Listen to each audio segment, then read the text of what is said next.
Hello. Hi, welcome to TFL Table Talk, July what is today? 27th, I think. 27th. I It's Saturday, so because I think yesterday was the 26th, so I guess today is the 27th. He's Yeah. going, yeah, 27th. 27. The days are running, are they not? Yeah. Hey, I want to say something. All right. I feel like something's come between us. Yeah. Yeah. Well, I the think I'm funny. sound the Nobody else sound does. looks the sound sounds better, but yeah, you can't really get it out of the way with this setup at a table. So And I know it's the afternoon, and I don't normally drink coffee in the afternoon, but I could not pour this cup out. It was just, I didn't want to waste it. So. Yeah. Yep. Got the nice mic. Yeah. Okay. Yeah. What's first? So this week on the farm. Um the rain has continued here and there. We've gotten little showers of rain, and it has made everything grow. Oh my, yeah. So, I've noticed for years, it don't matter how well you water your garden. It doesn't matter if it comes out of a deep well, artesian well, a spring. Like it does here. It doesn't matter how well it's watered, drip irrigation, good mulch. Uh, it'll grow and it'll produce under those conditions. But when you get some good rain, I mean, it shows you how much, uh, I don't know, the rain is particles are supercharged with ions. Electricity, all Yeah, I kind of don't know things. what exactly it all does, but I do know that you can tell after a good rain, a good, nice soaking rain. I mean, the next day, sun comes out, boom. You get Squash a are loaded in balloons, and growth tomatoes spurts. grew 4 feet, and it's just crazy. Yeah, it's crazy, but it's cool. yeah. So thank God for that, the rain. And the pullets are getting ready to start laying in 2, maybe 3 more weeks. But I noticed yesterday they're really pinkening up. And I'm excited about that because, as you know, we've lost so many of our birds to bears and coons and possums and eagles. Yeah. Since when? April? Over half our flock. So we're really excited. This will triple our egg production. Yeah. When the pullets start laying. So we're really excited about that. Yep. Yeah. I mean, it just goes to show too that different parts of the country, we've been up here. We moved up here from down south. What? A couple years 2, 3 years ago, ago, yeah. and uh,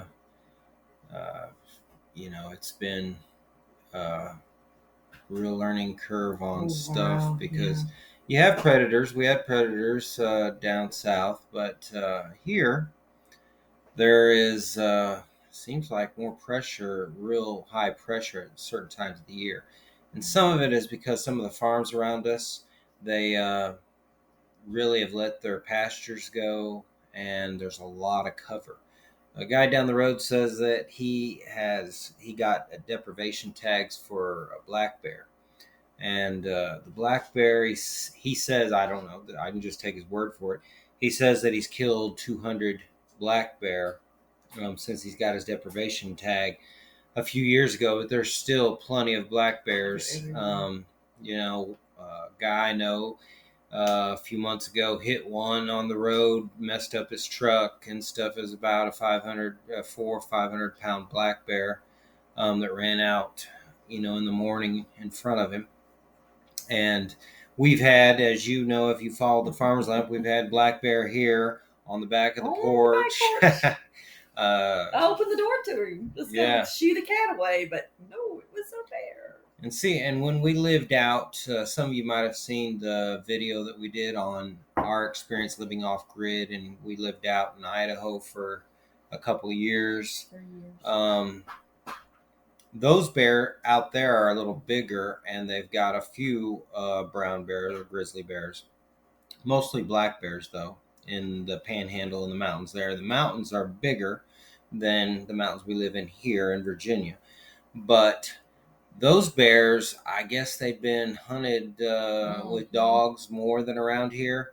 because I mean, really, you didn't have to shoot at them to scare them off or anything. All you had to do was bark at them, and they pretty much took off. Here, the bears are smaller, but like the bear, yeah, the bear that I tried to chase off, went out there and hadn't even got dressed yet. Still had my robe on, pajamas on. Went out there with a shotgun and yelled at it, and it just went to the blueberry bush, and it just stood up. You can see its head from right here. It just stood up and it was just staring at me, and it was about 50 to 75 feet away. And he had Thor with you, and he was still just there looking at you. He's just sitting there, just staring at me, like, "What you gonna do?" And I hollered at it, "Get out of here, bear!" And in a very aggressive voice, and he didn't move. He just kind of stared at me. So I shot next to him, and that he dropped and ran then. So a little different predators across country. You might be in a part of the country where it's real easy to do some of the basic things that keep your flock safe, like clearing out the hiding places where they can sneak in and feel like they're under the radar. So that really helps a lot if you can just, predators don't like to be exposed for long distances. So that can help. There's a lot of things that can help. You talked a lot about that in Can You Keep Your Predator Proof Your Chickens? An article we have on the Farmer's Lamp. He went in depth on line of sights and that kind of thing. So, yes, he actually does some of the writing. And, if you've got chickens and you want to free range them and have the healthiest, happiest chickens laying the healthiest, happiest eggs, then you're going to have more problems with predators. Even if you fence your property and you clear out every most of the hiding places, and you get animals, cows, goats and stuff, trampling and pigs trampling different areas and keeping predators more at bay, especially like a donkey. I don't recommend llamas, but some people love llamas. But llamas, they'll bluff. They'll go up to the predator and spit at it. But once the predator learns that this big animal is just a big fluff ball, then they'll eat the llama. But a donkey will make them pay. Oh yeah, fight. Yeah, I've seen donkeys grab a coyote by the back of the neck and toss it like 30 feet. I mean, a donkey will lay its back hooves into a predator, and that predator will find out that donkey protects that flock. Especially certain kinds of guard dogs are good too. Guineas are a good alarm sound. Great. They'll tell you. Some people don't need guineas because they're so loud and they sound the alarm for all kinds of different things. If a new car pulls up, a new tractor pulls on the scene they're not used to, they'll all start. Yeah, they'll all start the alarm sound. Love them though. Love them. Yeah, but you can free range. We free range and try to deal with the predators, because that's the healthiest and the natural way to grow chickens. Yeah, if at all possible. Yeah. But other than that, goals. You got any goals for next week? Yes, we will have all of our books, including the Einkorn cookbook and probably the low sugar cookbook, live next week on our new service. So those will be available again. I'll send out an email letting y'all know about all that. And I have my glasses. I got my new glasses. So I did not realize, I shared the story last week. The lady said it had been over 6 years since I had been in to get my eyes checked. So I did not realize how much help I was needing, even from the glasses that broke, not my replacement pair that was 10 years old, until I put these on and I came out and he was sitting across the parking lot and I was like, man, I can see you way over there. So I'm real thankful. To have my glasses. So now we can start revving things back up and getting some more done. But yeah. Or as Grandma used to say, my cheaters. Yeah. Where's my cheaters at? I didn't know what she meant the first time she said that. Cheaters. Yeah. Yep. That's great though. And as far as this week, what's happened on the Farmers Lamp, um, our Voices of Heritage series. People have loved that series, and they've asked me to put it into a book form, which I will do eventually. But we only have 6 of the stories up, and we released the first video series this week On YouTube. on YouTube. Oh yeah, on YouTube. Voices of Heritage, and if you're not familiar with that, um, it's recordings that my grandmother and grandfather made of their life stories for my children as part of a history project. You can get the full story either in the article in the Farmer's Lamp or watch the video. I talk about it at the beginning. But it's their own voices, their own stories, and they're very special. They're very special. So we'll be continuing to work through those tapes and get all those stories up. And then once all the stories have been released, that we have anyway, um, then we will put the book together. So it's going to be a little bit, but it is in the works just for those of you who have asked. Q&A. I think you had said something about you received a question about overwintering bell peppers. I've received several questions this week, excuse me, about bell peppers, and I think it's because a lot of people's gardens are winding up, unless they're in an area like us where we're still waiting for harvest to start. But anyway, we did do that in the South. We overwintered a couple of bell peppers in a raised bed, which we'd never done before. Traditionally, we grew them in traditional rows. Usually, we grew them in traditional row gardens, but we had them in our raised beds. It's the first year that you built raised beds for me, and it worked. He made hoops for me, and I put plastic over them, and they lived all winter. And it's not, it doesn't get real cold down there like it does up here. It wouldn't work here unless you have a greenhouse or something. Yeah. But in containers, it's easier to overwinter them. And because we like to keep this video short and sweet, I will say there is an article on the Farmer's Lamp, and I will try to put the link down below on growing bell peppers. I think it's Growing Bell Peppers 101. And we talk about in that article overwintering the bell peppers. And some people do for years overwinter their bell peppers. We did it, just that one year just to try it to see. We were writing an article and we wanted practical experience on what worked and what didn't work. Yeah, you can do it. You can do it. You can do it in a raised bed if you live in an area where you can protect them. If you grow them in containers, it's really easy because you just bring the container in, and keep it under certain conditions. In the row garden, if you are in the position to make special covers, it can be done. It can be done. I find it a little harder. The question I received was they wanted to transplant them from their traditional row garden and preserve them. And I told them you can try putting it over in a container.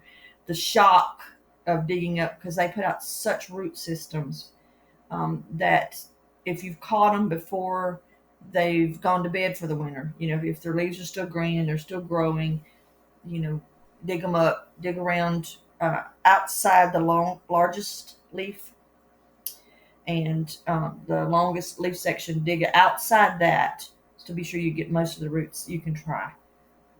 So yeah. So you can go read the article to get more details, but that's the general answer.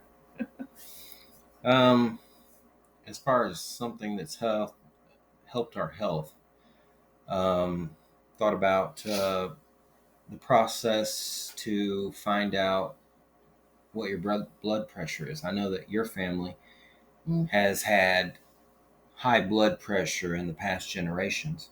Yes. And how do we go about that? Well, I'm almost 60 now, as you know.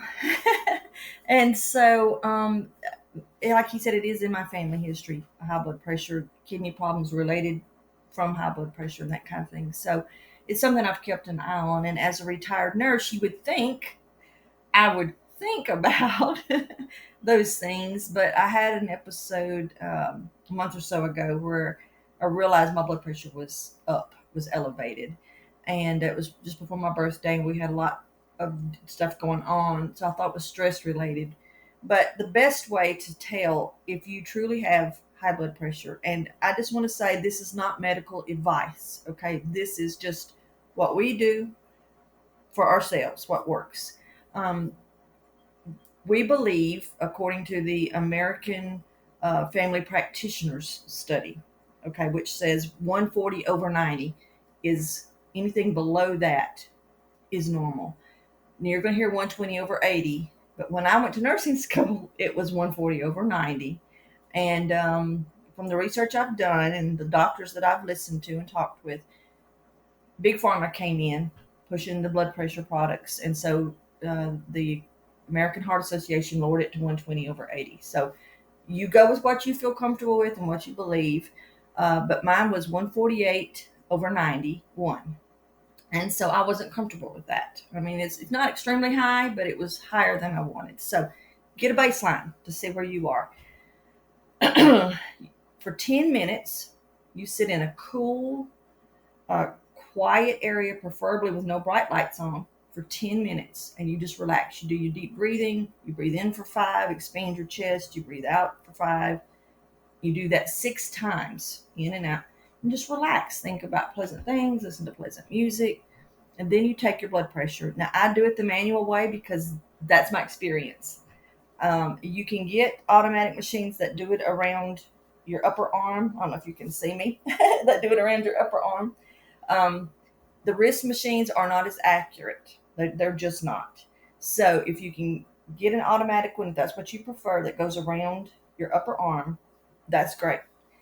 You take your blood pressure, you write that down. Then 12 hours later, you go through the same process, the 10-minute calming down period, relaxation, and then you check it and write it down. And you do that for 7 to 14 days. If you don't know your baseline, which I knew my baseline already, if you don't know your baseline, then I would say 14 days is a good thing to go for.